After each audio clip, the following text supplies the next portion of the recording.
Welcome to SEC Football Live. That is Chris Childers instead of Stephen Godfrey, and glad to have you here, my guy. Of course, brought to you by ML Rose. That's right. If you are in Nashville and you want a great craft beer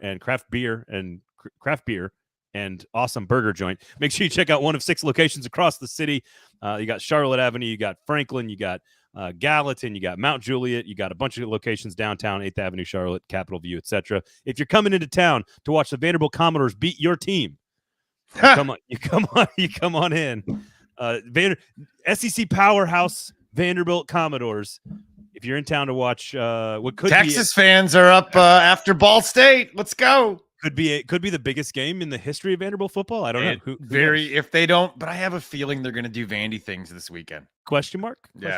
Maybe. No, if you are, come on in. ML Rose, of course, our great and amazing, awesome local sponsor here, hanging out on SEC Football Live. If you want to jump into the comment section or put the thumbs up there on YouTube, share the show, retweet it if you're on the Twitter machine, which I will still call it that until the end of time, or if you're on Facebook as well, we do appreciate it. Lots of stuff to get to. Is Ole Miss done? We'll get to that. You've already alluded to the fact that you're picking Ball State as a 26-point underdog. No, but watch them do it. Just watch them, Vandy. I know. So we'll get to that. We've got weird coaching situations in the South Carolina-Oklahoma game and the Kentucky-Florida game. Just 4 very random coaching situations I'm fascinated by.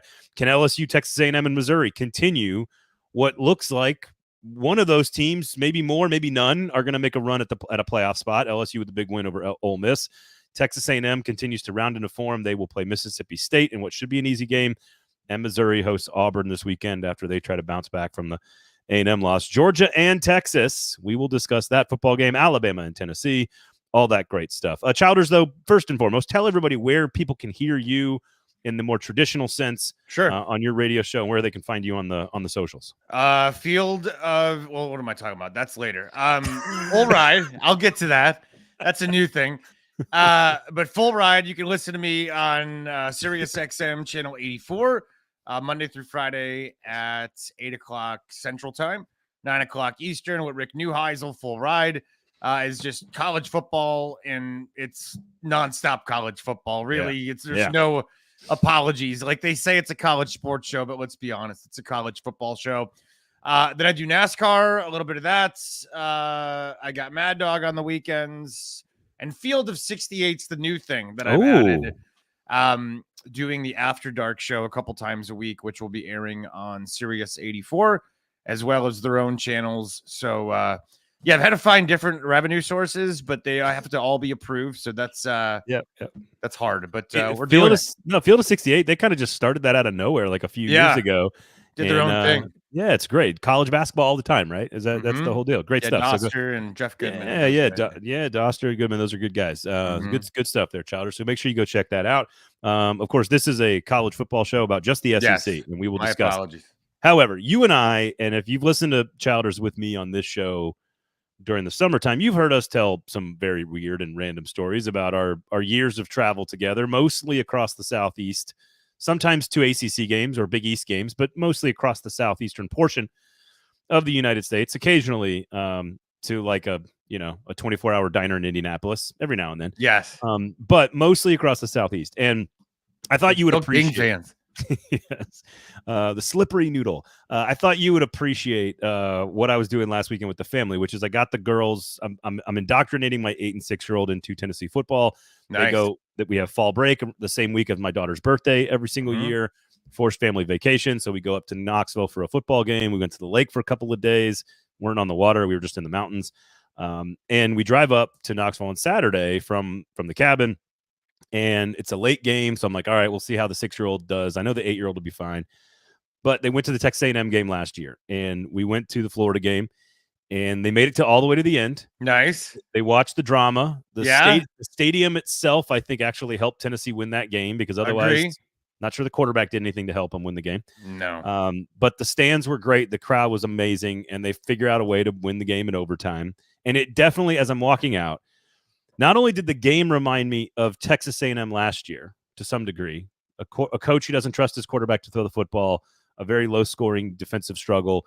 It also was a carbon copy of the Arkansas game 2 weeks ago for Tennessee, 3-0 at halftime, where everybody looks ridiculous. And then Dylan Sampson does all the work in the second half to win the game. They obviously did not win against Arkansas. But it reminded backup quarterback, injured starter, Graham Mertz, Talon Green, backup quarterback has to come in. But after the game, we get to the car, Childers. We're in the fort. We got the car parked in the same place we always do. We get out of traffic fairly quickly, but it's still like 11:45. Yeah, sure. Pretty late. Late night, yeah. The damn TV timeouts on primetime games. Oh, they take forever. It's so bad. I know. It's one thing to be on your couch at your house. It's another thing to be in the stands telling your. I know. I'm looking at Marin and I'm like, do you see that clock that says 3 minutes and 26 seconds? Like, we got to sit here until that's done before they're going to. No momentum for either team. It really and the earlier games go so much faster than the late games. It's crazy. It's such a buzzkill. Yeah, anyway. It's dumb. But go ahead. So we get to a fairly cheap hotel we may or may not have booked like the day before. Okay. Because we knew the game was going to go late. Like out in like the Turkey Creek, Cedar Bluff area, which is like Farragut, like East Knoxville. Yeah. We pull into the hotel. It is midnight. Uh-huh. And one of my daughters wants to go all the way home. And I'm like, easy for you to say because you are going to sleep the whole time. Yeah. I am the one who has to drive the car. My wife's like, I want to go home. And she's going to sleep most of the way too. Of course. So I'm like, but I really don't know if this is the smart thing to do. I'm trying to be a good dad. Like, I'm trying to do the right dad thing. You know what I mean? Of course. Like, is this stupid of us to do? So we get into the hotel. We walk into the room with like our one bag that we had pre-packed for all four of us. So we didn't have to empty the car. We get in there and there are no smoking hotel rooms. You know what I mean? There aren't any. Yeah. We walk in and like my wife almost fell over. It was like, I'm pretty sure there was a cigarette smoking in the ashtray. Come on. Like in the corner. Oh my God. It was it like couldn't breathe, could not breathe. Wow. I walk in and I'm like, damn it, I'm driving to Nashville, aren't I? Like in my head. And so we're in there for 5 minutes and all three women in my family are like, this isn't going to work. And I go, I use the shower. So I use one towel. So they have to clean the room. Yeah. Yes. I get some free coffee from the lobby. I check out after checking in for $0. No way. Well, I mean, we used points on the room, but you know, it was, you know, we checked in 20 minutes after we checked out. Yeah. We get in the car, we get all the way home. It's 2:30 a.m. when we get home, Eastern time. And I end up watching the Oregon Ohio State game until like 4 a.m. because I couldn't go to sleep. Really? Oh, I couldn't go to sleep. And it reminded me of our late night escapades in East Tennessee following overtime games at Neyland Stadium. So this is a thing that happens more than you think. I'll just tell you that right now. So the smoking thing or driving at 2 a.m? The disgusting, awful, what did I just do hotel room? And it happens always around college football games. And here's why. Because they jack up the prices of these hotel rooms anywhere near. I mean, if you're anywhere near Neyland Stadium, forget it. You know, a couple weeks ago, I was in Tuscaloosa for the Georgia game. And for where do we stay? It was like some regular hotel. And it was insane, like $500 something a night. Like nutty what they charge people, right? So they jack these things up for anything reasonable. You're going to pay out your rear end. So you're probably like, look, it's a night, no big deal. We'll get sleep. We'll get home. It's not a problem. This happened to me and my wife at Notre Dame one time. There's no. Who were you with in Tuscaloosa, by the way? Just by yourself? No, it was for work. So it was Allie and. I got you. Yeah. I got you. But Jacob Hester. But it was great. It was fun. But I did this at Notre Dame one time when and that's the longer drive home. Believe me. Yeah, 8 hours. Yeah, but we get to this hotel somewhere like 20, 30 minutes outside of South Bend because anything near it is just not going to happen. And it literally looks like that Rainbow Hotel in Animal House where Eric Stratton gets his ass kicked by. And we walk in there. It smells like you talked about. Oh, brutal. And there was like just stains everywhere. And we're like, and my wife's like, I'm not. Shine the black light. The black light on. Oh, yeah. My wife's like, no. Like you should have seen the tub. It was black. So it was like, all right. Ugh. It's like a meth lab in there. I think it may have been. So 8 hours it is. Let's get some coffee. So you'd be shocked how often this happens And it's always with college football games. Yeah, it is. But you made it, and you didn't get we bed did. bugs, so that's No, good. we did. We made it back. Girls were fine. And honestly, the Was drive your wife is just like, no. she This is not- walked in and she was like, "This is not going to work, dude." And Yeah. I was like, Yeah. I was like, oh. I was like, I'm driving home, I guess. But you just the drive is easy. when you were, but it's so black outside. You kind of. But here's the thing. I went to college at UT, and I used to drive at night all the time coming home because that's when there's no traffic. And if you're a college kid, you're like, no, I'll just drive home at 11:30, Mom. It's fine. Yeah, I know. So like I've done it a gazillion. I mean, I've done it probably 50 but times. Never in your 40s. But never in my 40. Not after, because like we woke up at Center Hill Lake on Saturday morning, like in the cabin. So we had like an hour and 15-minute drive to Knoxville. Then we go to a barbecue joint, and then we're like, then we're walking around campus for hours and hours and hours. We got the face paint, and we're doing the whole thing. So like it was like a 10-hour, 15-hour day before the game started. Oh yeah.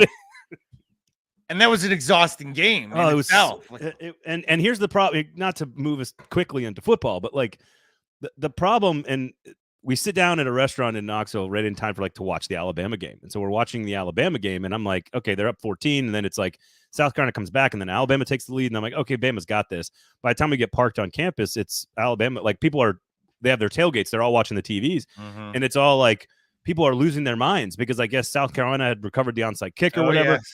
And so I'm like, what is this Alabama-Tennessee thing going to be next weekend? Because Alabama, while they looked spectacular in the game you were at in the first half, since that first half, Alabama has not looked like that team since then. In the second half against Georgia, 4 quarters against Vandy, they get dominated for most of that game. Mm-hmm. South Carolina sort of played them way closer than they should have. Tennessee, meanwhile, has not had a quality quarterback appearance from its 5-star maybe the entire season.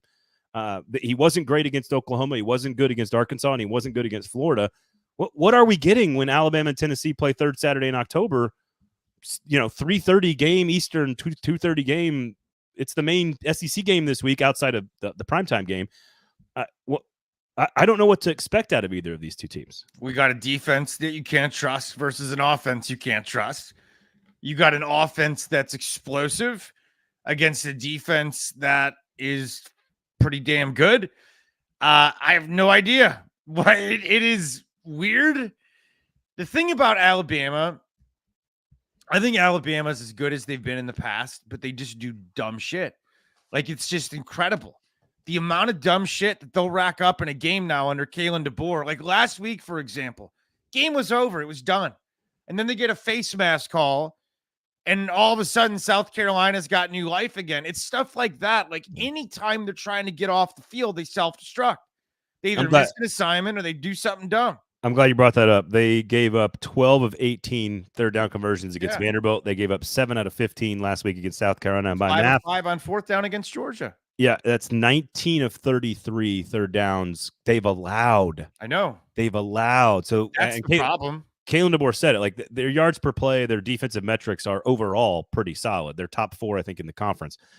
Tennessee's top 2, I think, in yards per play. But they can't get, quote unquote. I think he said we can't get off the field, and they've got to figure that out. I will say that here's my question: which problem is more fixable?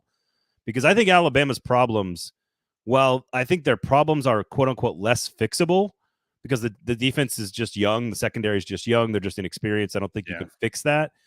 I think their good parts, if that makes sense, are more dependable and developed. Milroe, the offense, DeBoer's play calling, the scheme. I think Nico will get better as the season goes along, but the light bulb has not yet come on yet, and who knows when that happens. It is strength on strength and weakness on weakness. There's no question about that. Nico is fixable. I think we have all seen that he's a talented kid. I mean, we've seen moments where he makes incredible plays. Then we see dumb stuff like against Arkansas when he runs out of bounds the last play of the game and doesn't give himself a chance, which is so funny. You have to go back if you haven't seen this. I don't know if anybody even realized this, but there is the last call of the game on the Arkansas radio network against Tennessee. The call literally is the ball's in the air. It's batted away. It never gets thrown. He runs out of bounds. Right. But he literally is like, he drops back to pass and the ball's in the air and it's batted away and Arkansas wins. None of that happens. What? He made it. It's bizarre. You got to go look it up. And Rick makes no sense. Nobody even realized it. And we play the final call, and Rick's like, hold on a second. That didn't happen. That's not what happened. And I'm like, holy crap. Wait. Now our play-by-play announcers are fake news, misinformation. Yes. You can't trust anymore what you're hearing on the radio. Can you imagine Eli? Can you imagine Eli Gold is at the end of the game? He's like, Jalen Miller drops back. It's 3rd and 20. It's 4th and 31 against Auburn. He drops back and he throws it, and it's into the dirt, and Alabama loses. Meanwhile, they're celebrating the everything. Yeah, that's essentially what happened, just in reverse. Oh my God, that'd be hilarious. Which is amazing. I think Nico's going to be fine. I think he's a talented kid. He's young. I think this is a dose of reality. We all expect everybody to come in and be perfect. And like, remember, I was watching the game the other night, and I started thinking about Chad Henne. And here's why. When Chad Henne was a former Michigan quarterback. Yes. Chad Henne was a freshman quarterback at Michigan, and he was a starter his freshman year. And I remember vividly watching ABC's broadcast, and the way they talked about Chad Henne was expected to be bad, expected to be rough. This kid's got a great career ahead of him, but he's young. It was very realistic, and it was very like, hey, this kid hasn't played at this level before. It's going to be good, but maybe not today. Right. Well, we've forgotten that. And I know that the coaching's better, the 7-on-7s, the camps, all that. Kids are more conditioned to play than ever before, but they're still being young and inexperienced, and something can happen when you have the physical tools, and all of a sudden it comes on in your head, and now it's matching your body, and now you're magical. Now you're a free quarterback like we've seen in this league over the years, and Tennessee hasn't had one of those guys in a while. I guess Hendon Hooker was pretty spectacular, but he was not the same kind. Yeah, he wasn't a 5-star freshman. Like that's exactly. It that's wasn't this guy's going to come in and fix us. And yeah, I mean, he was transferred. That was lucky. It was Joe Milton was the guy that. I get your point. I've thought a lot about this exact point. And this is the point I keep making to people, because Connor Wigman at Texas A&M is the same. Like a little bit, he got injured last year. He learned. Now he's got a new coordinator with Colin Klein. It didn't happen all right away, but then it kind of looked like it came together against Missouri. We'll continue to see if they can continue to build on the offense, but it takes time. You can look around college football and see Avery Johnson starting to blossom at Kansas State, 5-star kid. You can see Raiola is going to take time at Nebraska, but still very talented. Nussmeier sat and waited for his turn and is showing that why he waited. I mean, it does take time for young players to become the thing that they're supposed to become. I have no doubt that it's going to click for Nico. Yeah. It has not yet. And right now, Tennessee has a quarterback problem. The offensive line wasn't great in that game either. They should have been able to dominate Florida. It's a much tougher test against Alabama's front. There are things you can point. Oh, the receivers were injured. The play calling wasn't great against Arkansas. Like, you can point to stuff. But at the end of the day, the guy who the coach does not trust, he doesn't look like he gets off of his read from the middle of the field. No. The defenses look like they're confusing him pretty regularly. And it's not the end of the world. It might be the end of a playoff season, but it's not the end of the world for Nico. Here's the interesting thing about the outcome of this game.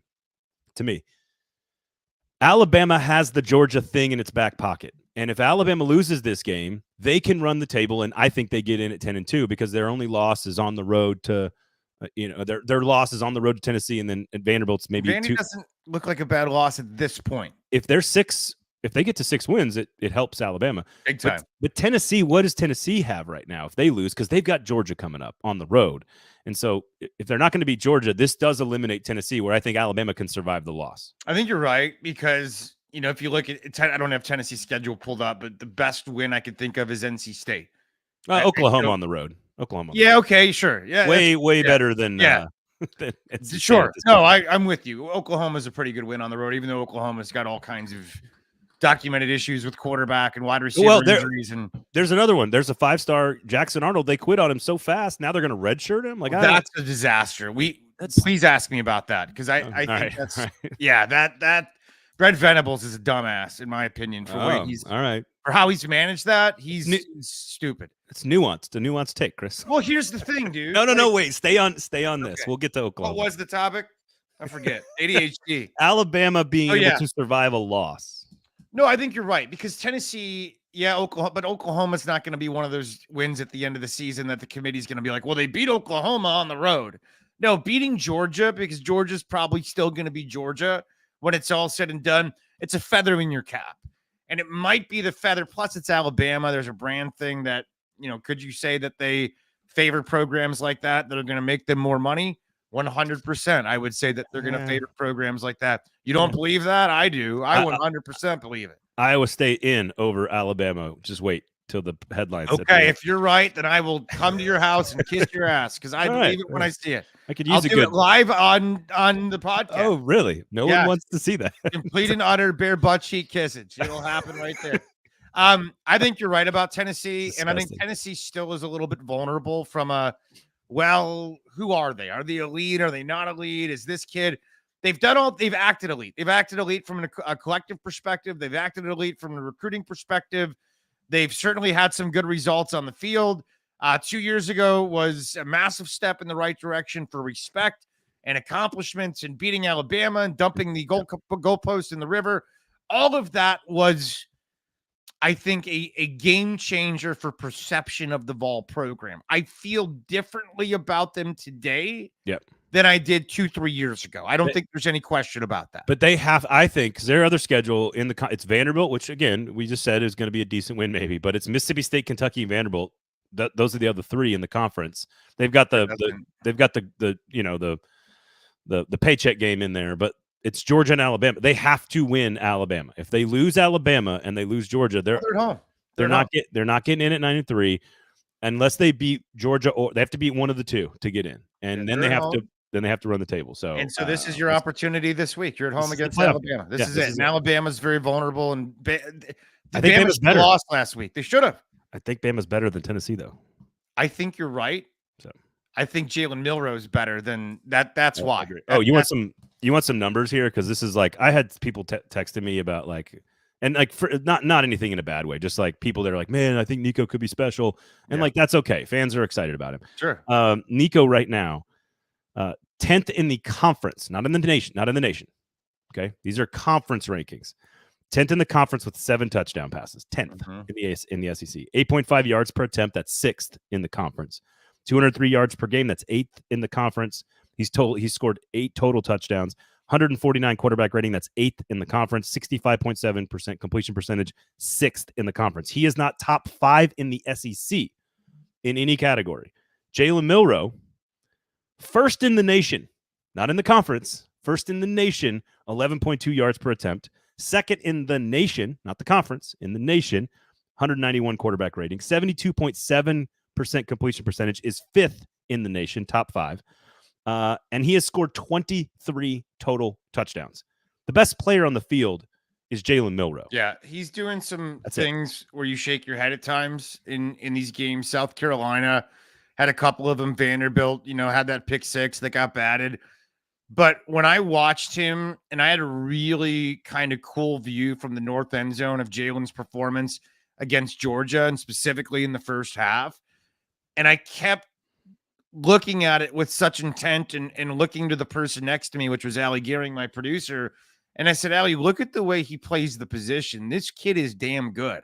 Not only is he seeing things with his eyes when things break down and he's able to improvise and make something happen, but his ability to hit a wide receiver in stride, I think, is completely and utterly underrated. This is a guy that can kind of see a wide receiver open better than people give him credit for. And from that vantage point that I had against Georgia, it came true more often than not. And I said, this guy's skill set is completely developed to the next level. Are there some things that need to be ironed out? I don't think there's any question. We've seen that over the last 2.5 games. I mean, ever since the second half was a different Jalen.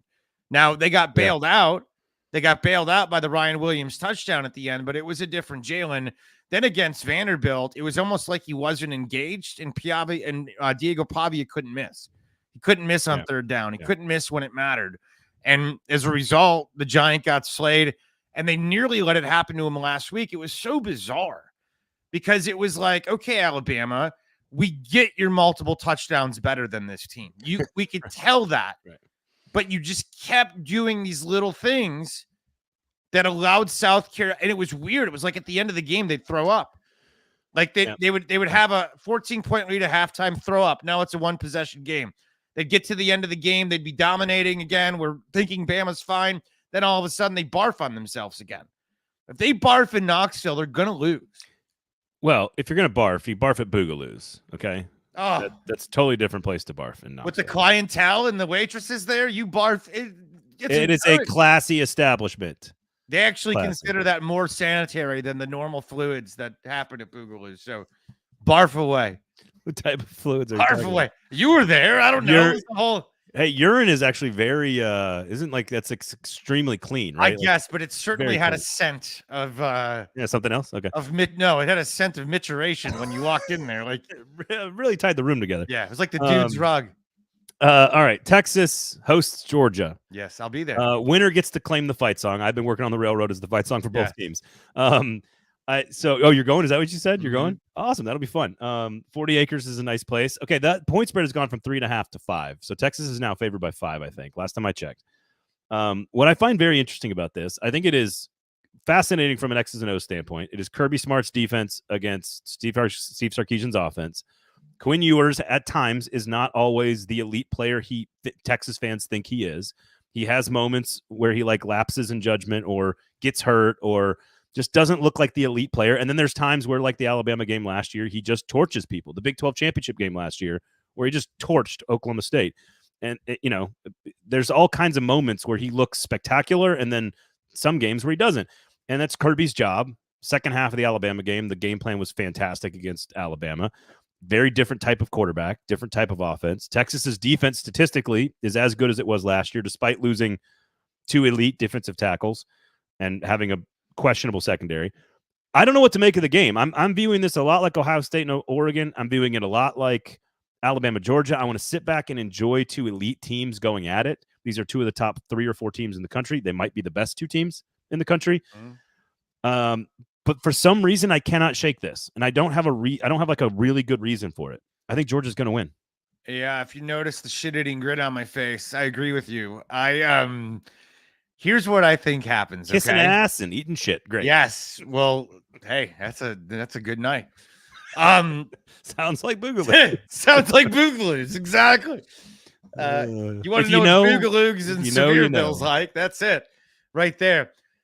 Here's my gut. Okay, I think Georgia in the second half found their offense. I think they found their weapons.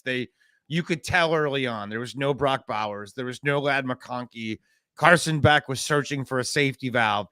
I think they found those guys. I think they have, and then they had a bye. So I think this Georgia offense is better than we think. And I think Carson Beck's going to have a big day on Saturday. I agree. My other prediction is that Quinn Ewers does those weird little Quinn Ewers things. They drop down 14 points, and all of a sudden there's a chance. All of a sudden, we want Arch. We want Arch. I predict the self-destruction of Texas football before our eyes.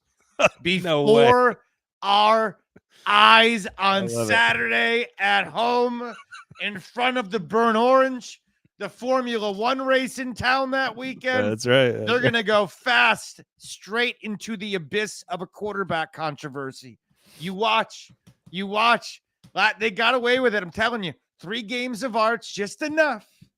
Just enough. You saw a little bit of the legs for the Texas fans to just deep down, if something goes wrong, let's say there's a pick 6 in the third quarter, we want Arch. I think Georgia wins. I agree with you. I don't know why. I can't explain it. I feel it too. I think Georgia wins. You got Kirby's pushing guys. He's not messing around. Oh, so let's touch on that for just a second. He doesn't even realize he's pushing guys. Right. Let's talk about that for a second. Has he been fined yet? I don't know if there's. I don't think anything's happened. Fine the guy. Fine him a bunch of money.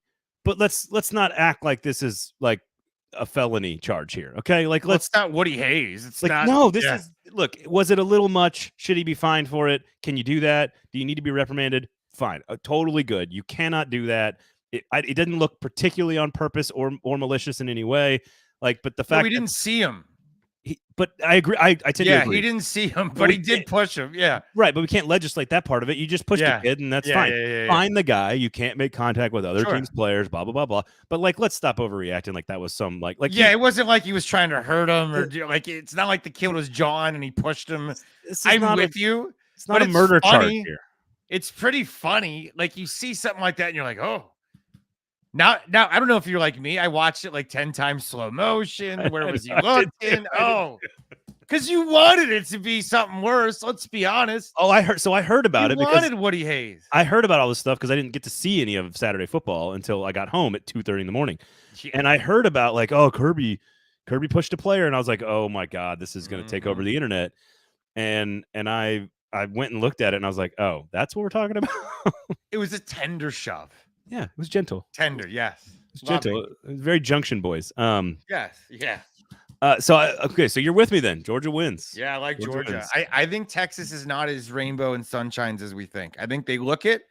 I think they're all, hey, we're in the SEC. Look at us. We're so awesome. We told you we'd come in here and kick everyone's ass. Oh. High on their own supply. Something's coming.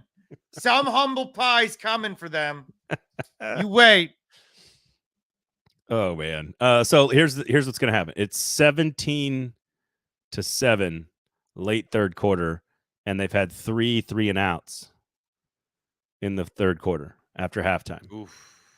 Let's arch. Do you see what people were eating last week at that game? Somebody had a foot-long Korean corn dog covered in hot Cheeto dust.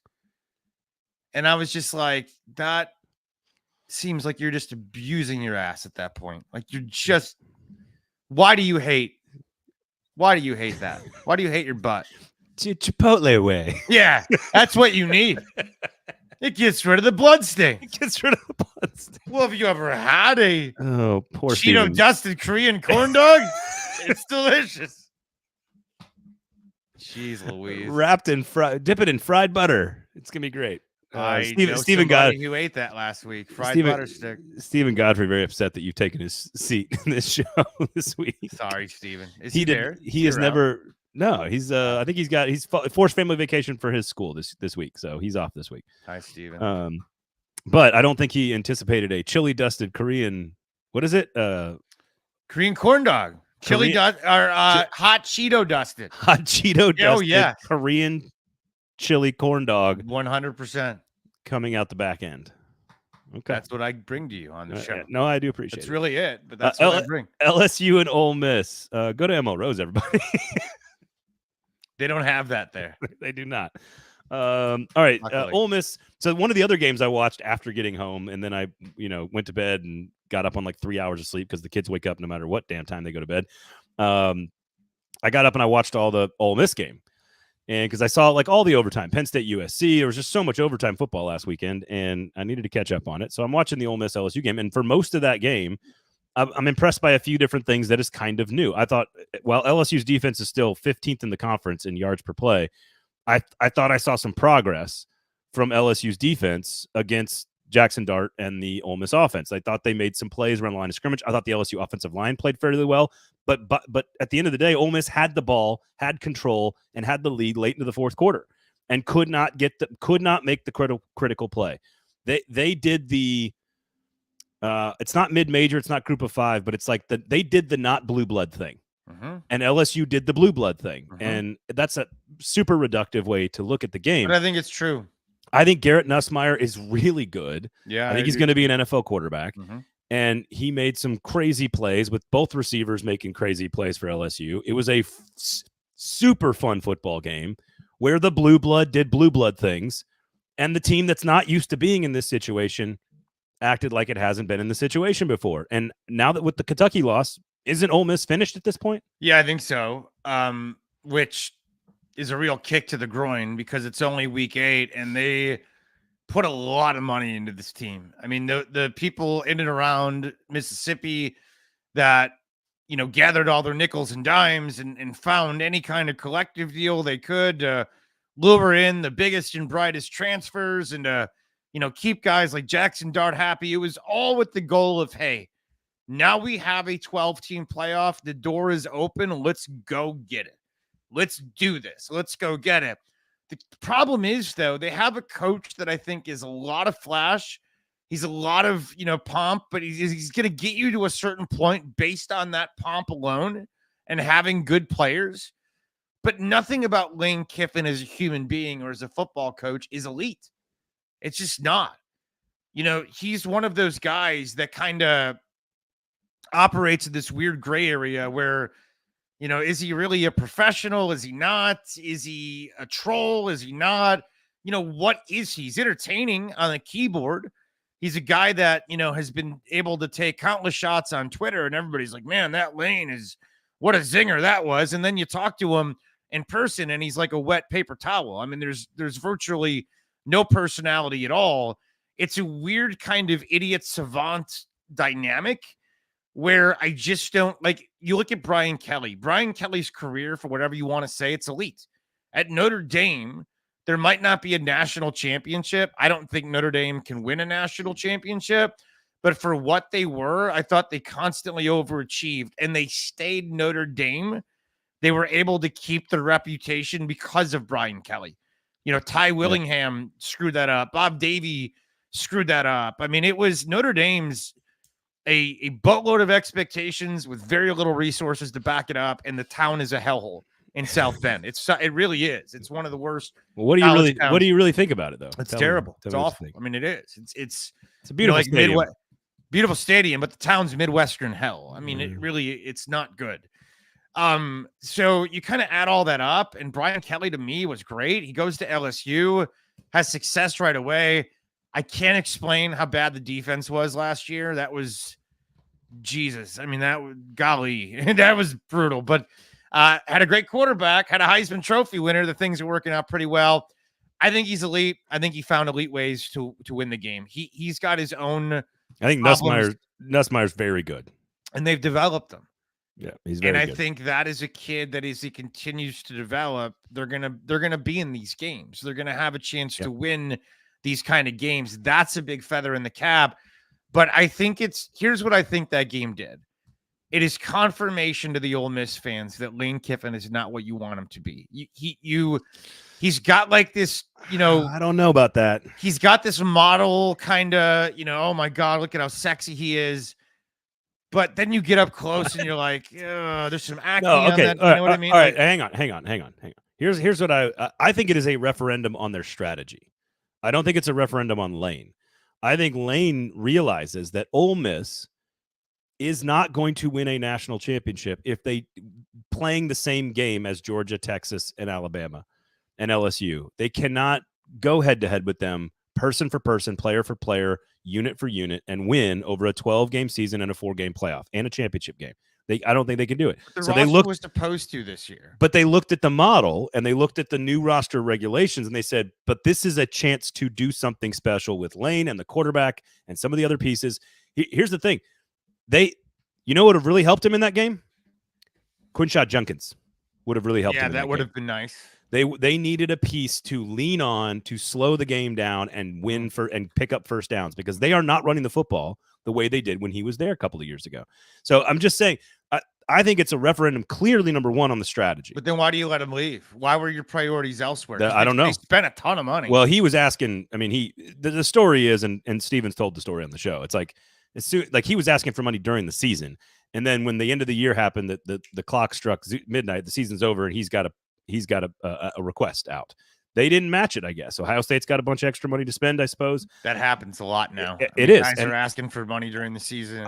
It's fine. Like, whatever. It's the nature of the game. Until we get it fixed soon enough. Until we get it fixed, I'm fine with players getting paid. Whatever. Be fixed soon, so it's all right. Yeah, right. And so I think it's a referendum on the strategy and the location in the hierarchy that Ole Miss holds, which is if Lane Kiffin had Georgia's roster or could recruit close to Georgia or close to Alabama or in the same ballpark as LSU, then I think Lane's good enough as a coach designing a scheme and an offense and running a game that I think his team can contend. He's obviously a very, very good football I guess I coach. disagree because I think that he is in that ballpark. He's got the resources. The world changed. Ole Miss isn't what it was. You're giving me weird looks, but like they don't have the same roster that's recruited They don't have even anywhere close to the number. Like he said it last year. We don't have enough 5 stars. That's what he said.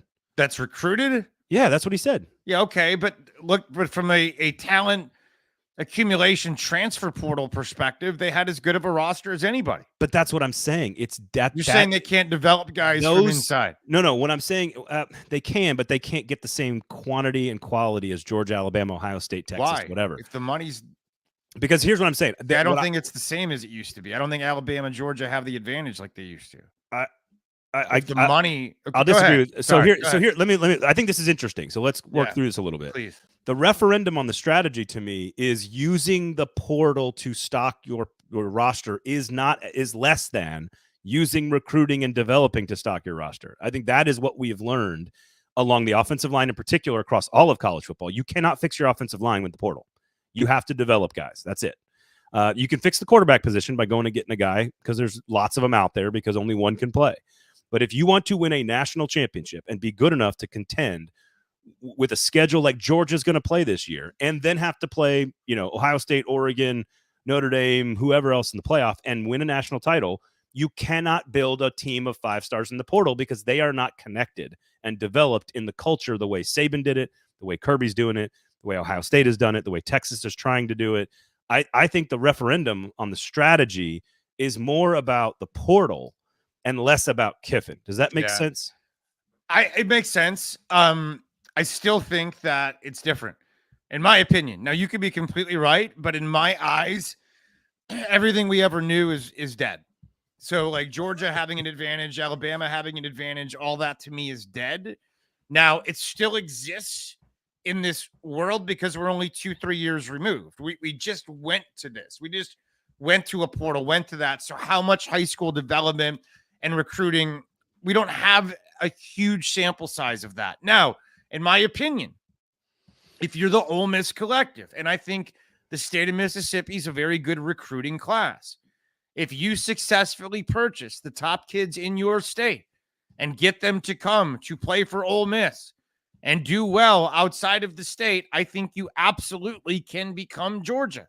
I think you can become Alabama. I don't think there's those borders anymore. I don't think they exist like they used to. I think you can finance your own happiness. I tend to agree with you, but they are capped. They're tapped out. They have no more money.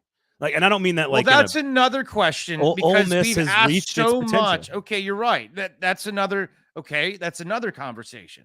True. Because we have asked so much from our boosters. We have continued to go in our pockets. I was with a few from Alabama a couple weeks ago when I was down there, and Rick's got all these friends, New Heisel, that are Bama. I saw the same. I talked to some in Tennessee. And they're done. Yeah. They can't. They're asking for money on the. They're asking for money on the big screen during the game. I know. Rich people don't get rich by giving it away. It's just not. That's not how that works. Okay, right? so let me ask you a different question then, because the more I look, the more I still look at this. It's an interesting topic. It is. I think the more we experience the portal, the more we realize that the same shit works. Because look at the best team. Like Oregon is close to a portal team, but they're not a portal team. Ohio State is not a portal team. Texas, the reason Texas is so good along the offensive line, recruit and develop, recruit and develop. And so when you have 85 to 100 guys, that number is going to move up to 105 soon. When that number moves up to 100, it's still about stockpiling depth and talent across every position instead of I'm going to go get a quick fix. And a lot of times, some of those quick fixes are brilliant, and a lot of the quick fixes are terrible. I mean, look at Florida State. Like it's not. There's problems there. And so my thing is, I don't think Ole Miss can recruit top 5 in the nation every year. I don't think it can. It's never done it before. I don't know why it can now, because I don't think they can compete financially with Texas and Ohio State and Georgia. And those teams already recruit higher anyway. And so to me, this is not about Lane topping out. Do you think anybody can recruit with Texas? Period. I think there's probably 4 to 6. Like Penn State is not a portal team. No, I don't think Alabama can recruit with Texas. So it depends on what you're trying to say. If you're saying I'm saying they can't, there's not as much money in the state. So Alabama doesn't have the advantages they used to. And there's not as much money as, all the Billy Bobs and Jim Bobs with with oil money and gallon hats and belt buckles. I think you're underestimating Alabama's absurdity. I don't know, dude. Like, but here's what I would say. Here's what I would say. I think there's going to be economic advantages to places like, and sure, lo and behold, in sports, oil wins. Ask the Saudis. But that's not any different than Texas's situation always. Every different era of college football. Yeah, but before you couldn't actually the Billy Bobs. Yeah, you were paying them. But they had a broken culture. The second we removed, the second we took away all that and NIL became a thing, Texas got good. Well, I think no, but I think it's because Sarkisian eliminated the culture problem. I think that's different. So, to your point, I think it's two different conversations. Maybe. Here's what I would say. I think there are four. I think Billy Bob and Jim Bob did, but okay. There are 4 to 6 programs that I think, because literally you have to have a top 5 in recruiting every year. Mm-hmm. There are 4 to 6 programs that I think can consistently recruit in the top 5-ish every year and build the quote-unquote best rosters in America. We know who they are, right? Alabama, Georgia, Ohio State, Texas, maybe LSU. At USC, when Pete Carroll was cooking, was doing it. Clemson at its peak was doing it.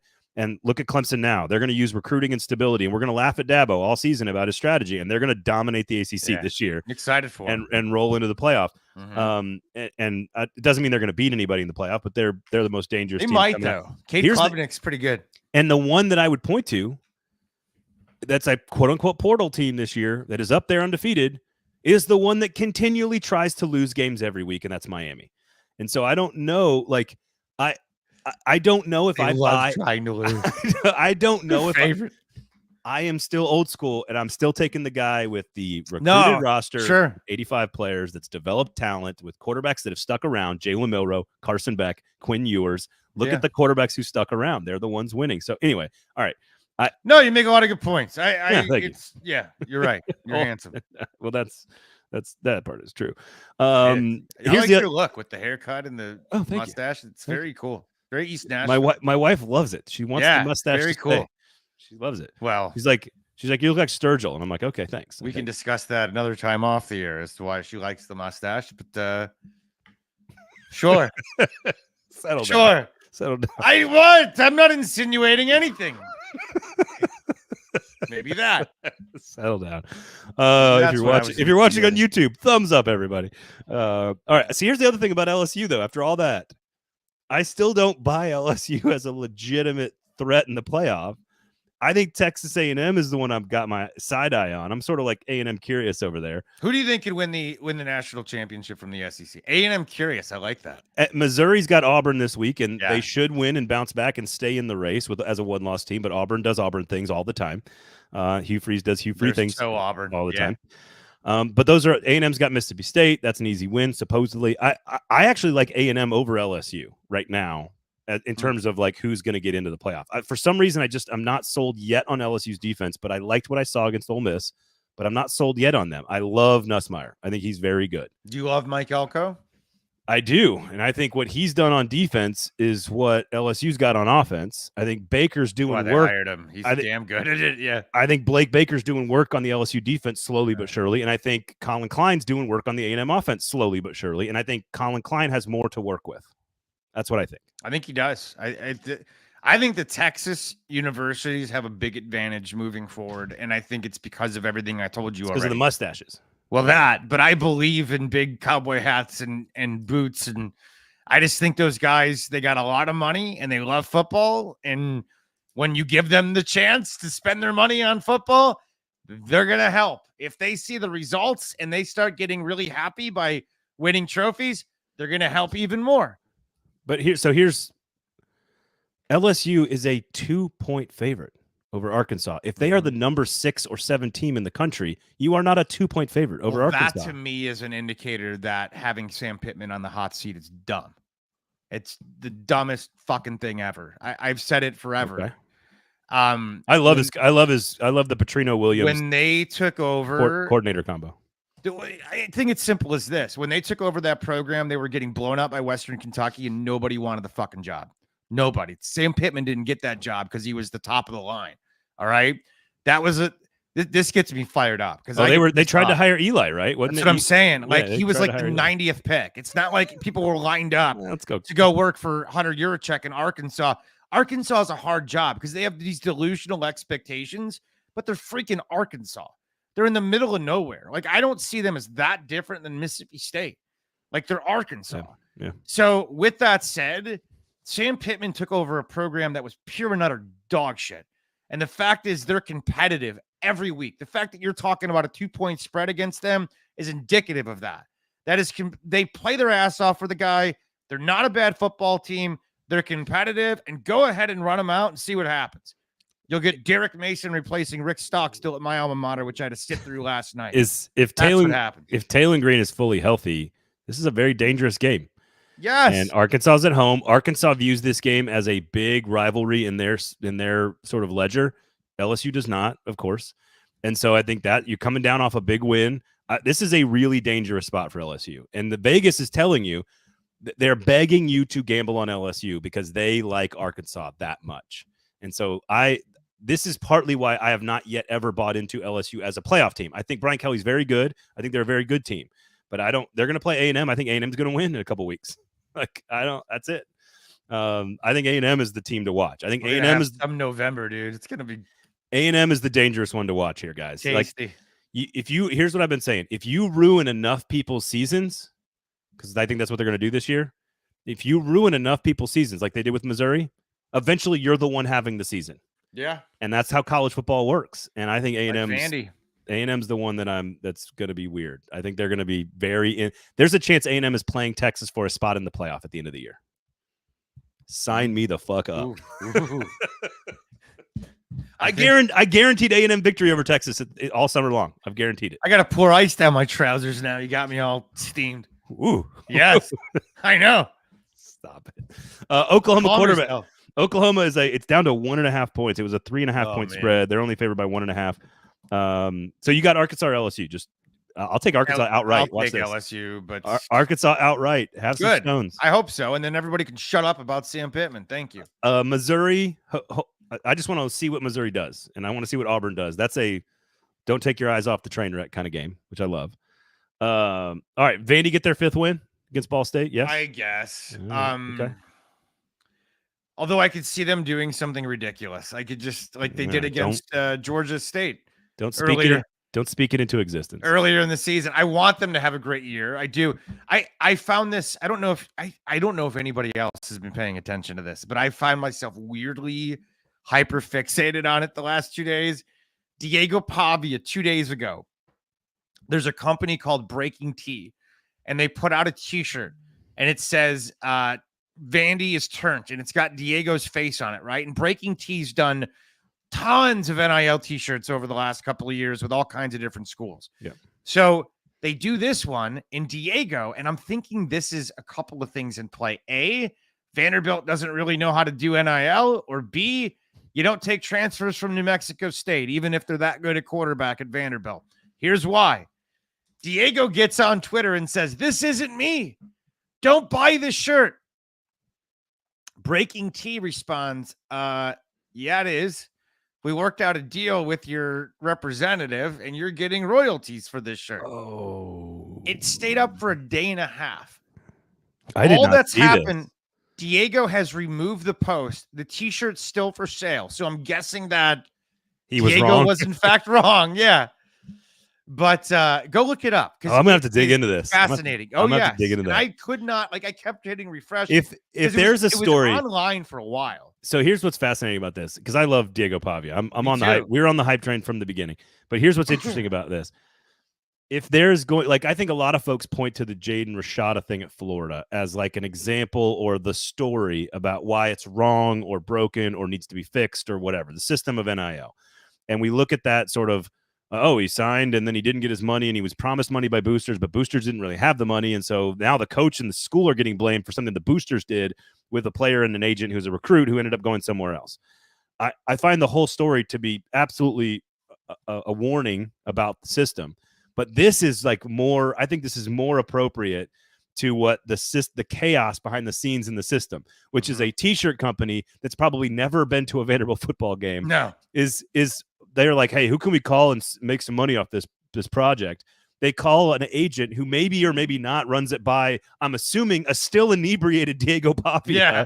And it's like, hey, do you want $600 a week for some t-shirts or a $2 royalty off every one sold? And he's probably like, sure, dude, whatever. Yeah. And like, so it's an example of like the shirt company making money, the player may be making money, but not knowing that he's like, Or maybe Vanderbilt just has no idea what NIL is supposed to look like. I don't think Vanderbilt's involved in any of that. If I had to, I'm just saying, like, their players typically are. You don't have guys lined up to sign them to lucrative NIL deals. No, they all are lined up to sign deals with other schools Exactly in the off season. So these kids, like Diego Pavia, is now all of a sudden it's like, hold on a second, this isn't. Oh yeah, it is. Let me delete that tweet after I sabotage that company. Yeah, cease and desist. After I sabotage any shirt sales. Who are these breaking tea jokers? Get these assholes off my timeline. Wait, never mind. Give me the money. I responded to it. I was like, I'm pretty sure you are getting paid for this. Like I've bought one of these before from them. I know that they're legitimate. Like this is not. Yeah, it's not a. It's Vandy is turned. Vandy is turned. Yeah, that's no cap, big dog. That's no cap. That is great English vocabulary. Skibbity toilet. That's Ohio. Oh, I hate that new Riz and the Riz, dog. I don't even know what it means, but it bothers me on a deep level. You know what happened is Breaking Tea texted Diego, and Diego left him undelivered. I don't know what that means. But sure. What does skizzity mean? Skibbity, Ohio. Yeah, what is that? Skibbity toilet. You got to look it up. Ask your daughter. Your daughter probably knows all this shit now. Yeah, I know she does. So you know, she speaks like it, but I don't. I'm like, what did you say? Is that English? Young middle schoolers have to invent a language to keep all their information from their parents. It's not a new thing. It's happened every generation. It's just more digital. Yeah, we're just old, and we're old, and it's digital, and it's ubiquitous. So. Scary. No, that's no cap, dog. Shit. Oh my god! I quit. I go vote now. Oklahoma quarterback. I want to hear your Brent Venables, Jackson Arnold, Hawkins quarterback. Okay, he's a dipshit. You cannot. I'm sure you've said this. You cannot let Dylan Gabriel walk out of that building if you're going to bench that kid after a month. You cannot do that. That is an unforgivable sin. Brent Venables, remember Kevin Bacon in Animal House? Get the paddle and spank his little ass. That cannot happen. All I'm picturing is Drax in the Guardians of the Galaxy Christmas episode. Yes. He's like, actors are repugnant. That exactly. Kevin Bacon. You cannot let it happen. And yet, no, I agree. It happened. No, I said unforgivable. I said it last week. I thought it's too early to officially give up on Arnold and to move to Hawkins, who did not look great against Auburn. They figured out a way to win. And I thought, you know what? Fine, run him out there against Texas, but you better have Arnold ready to go. And he was terrible against Texas. Terrible. And so now it's like, they're talked about redshirting Jackson. Like, this is mismanagement, and it's where he's Brent Venables. I remember at the beginning of the year, I said he should be fired. You did. And you were like, yeah, I stand by that. You did. You said he would be fired. I think you might have said both. By. You might have said both. Not that he's going to get fired this year, but like that it's not going to work at Oklahoma. It's not going to work. Disaster. Look, they're already one of the only teams to go preseason top 10 to losing record, which I think happened in his first season. Last year they bounced back. They have the great year, but here's the thing: you lose to South Carolina at home. I'm willing to have the conversation about the dipshittery by 9 o'clock Monday morning. Out off campus. It's dumbass dipped in dumbass. Yeah. With a little dumbass sprinkled on top. Just a touch of Asperger's. Yeah. Shout out if you know about that line. Why do these burgers taste so good? It's like they have every taste of every fast food. Somebody knows what I'm talking about. I know what you're talking about. But have you ever watched Neil Brennan on Netflix? Neil Brennan. Just a touch of Asperger's. Just a touch of Asperger's. Yeah. I want all my great artists to have just a touch. Just a touch. I definitely have some. It's fine. We're both on the spectrum somewhere. Some spectrum. I'm on. Yeah. All right. That's it. Kentucky. By the way, Kentucky and Florida are both 3-3. Yep. They're Kentucky's 1-3 in the conference. Florida's 1-2. I'm not sure what Florida's waiting for at this point. Although Napier almost worked a miracle last week in Neyland. So I don't know. What do you make of that game? We can go home now. Go Napier. I think Florida will win the game. Yeah, at home. Yeah, it's like a 6:45 kickoff, like during the Texas game. Like if Florida wins a football game at home in the conference over Kentucky as an upset, but no one's watching, does it actually happen? No, it's like if the tree falls in the woods. No, right. No one is watching that game when Georgia and Texas is on. Okay, all right. I got Bama. I got Georgia. The more things change, the more things stay the same. Roll Tide. Yeah, there you go. All right, Chris, where can people find you? At Childers Radio on X and on Full Ride on Sirius XM at 9:00 Eastern, 8 Central, weekdays with Rick Neuheisel on Channel 84. You voting for transit? Yes. Vote for Nashville. Yes. I have a lot of people around me that have the vote no, and I want to yell at big them. red sign? It's a very ugly sign. Yeah, I don't like them, but there's a lot of them around me, and I want to tell them that they're jerks. Because transit is essential for any metropolitan area, and our transit sucks. Yeah, or non-existent. It's all right, there you go. ML Rose, ML Rose, everybody. ML Rose, Chris Childers as well. You can get to him, Full Ride Sirius XM on the Twitter machine. You saw all that good stuff. You heard everything he said. So otherwise, enjoy the weekend, everybody. My name is Braden Gall, at Braden Gall on Twitter. Please rate, review, subscribe on the podcast app, thumbs up on YouTube. Have a great weekend, everybody. We'll talk to you next week.